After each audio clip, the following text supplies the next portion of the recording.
قرآن میں اللہ تعالیٰ بار بار اپنے بندوں کو توبہ کی دعوت دیتا ہے۔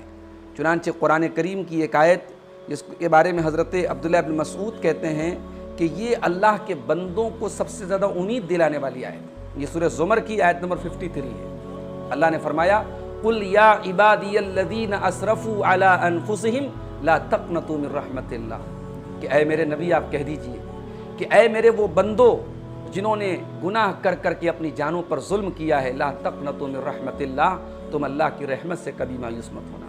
ان اللہ یغفر الذنوب جميعا انہ هو الغفور الرحیم، اللہ تمہارے تمام گناہوں کو معاف کر دے گا، اللہ بہت بخشنے والا رحم کرنے والا۔ تو قرآن میں اللہ بار بار توبہ کی دعوت دے رہا ہے، اپنے گنہگار بندوں کو آس دلا رہا ہے کہ تم اگر ہمارے یہاں ایک کہاوت بولی جاتی ہے کہ صبح کا بھولا شام کو لوٹ جائے تو اسے بھولا نہیں کہتے۔ اللہ تعالیٰ کے یہاں تو عجیب اصول ہے، صبح کا بھولا شام کو نہیں، کبھی کا بھولا۔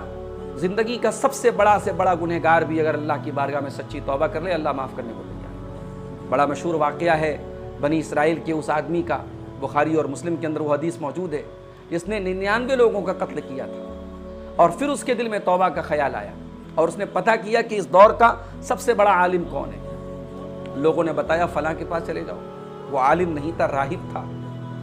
اس کے پاس جا کے اس نے کہا کہ میں نے 99 لوگوں کو قتل کیا ہے، میں توبہ کرنا چاہتا ہوں۔ تو چونکہ وہ عالم نہیں تھا، اس نے غلط جواب دیا۔ اس نے کہا کہ نہیں، تمہاری توبہ قبول نہیں ہو، تم اتنے بڑے قاتل ہو 99 لوگوں کے۔